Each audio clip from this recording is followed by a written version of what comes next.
আসসালামু আলাইকুম। দেখেন, যেটা হবার ছিল না সেটা হয়েই গেল। একটি কথা আছে না, দিয়া দন বুঝায় মন, খেড়ে নিতে কতক্ষণ।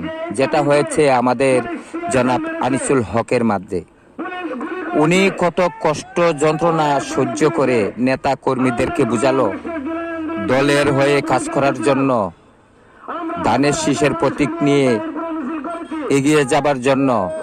কিন্তু ওনাকেই বলে নেতা, উনি কোনো ক্ষমতার লোভ করে নাই।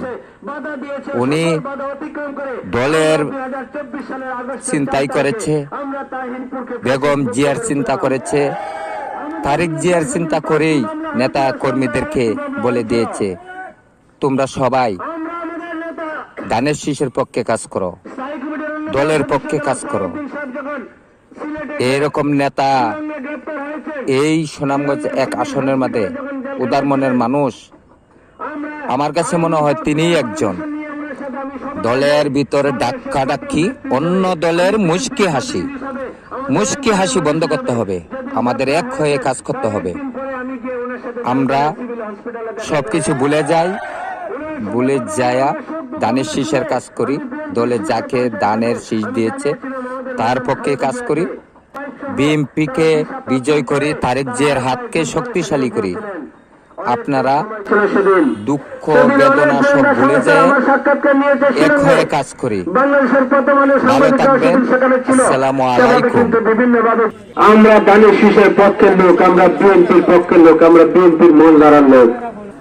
সেই প্রতীক শুধু নাম পরিবর্তন হয়েছে, আনিসুল হক পরিবর্তন হয়ে আমার আরেক ভাইকে দিয়েছে। আমরা অতীতে কথা দিয়েছিলাম, ধানের শীষ যার হাতে থাকবে আমরা তার পক্ষে নির্বাচন করব। আশাটুকু আমি অনুধাবন করতে পারছি। আমি কথা দিচ্ছি, আপনাদের পাশে থেকে আমাদের জীবন উৎসর্গ করব। আমরা কিছু পাই আর না পাই, আগে যেভাবে ছিলাম আজকেও আছি, আগামীতেও থাকবো। আমরা ধানের শীষকে এখান থেকে বিজয় ঘোষণা করব। সকলে ধানের শীষের পক্ষে ভোট দিতে হবে। আপনাদের বারাক্রান্ত হৃদয়ের কথা আমরা বুঝি। আমাদের প্রিয় নেতা গত এক মাসে কত পরিবর্তন হয়েছেন, তিনি তার মাকে হারিয়েছেন। সবাইকে আমরা ধন্যবাদ দিয়ে আমরা সেখান থেকে আমরা বিদায় নিতে চাই। আমরা সকলেই আপনাদের ভালোবাসা লালন করে আমরা আগামী দিনে পথ চলা সুখে দুঃখে। আবার আমি বলতে চাই, কোন বন্ধুকে কোন ভাইকে যদি কেউ প্রতারণা করে হুমকি দেয়, আমরা তাদেরকে দাঁত ভাঙ্গা জবাব দেব। যারা তারেক রহমানের নির্দেশনা মেনে আমরা সকল কার্যক্রম বাস্তবায়ন করব, এমন প্রত্যয় ব্যক্ত করে উপস্থিত সকলকে ধন্যবাদ জানিয়ে আমি আমার বক্তব্য শেষ করছি। বাংলাদেশ জিন্দাবাদ, বাংলাদেশ জাতীয় দল বিএনপি জিন্দাবাদ, সুনামগঞ্জ এক আসন জিন্দাবাদ।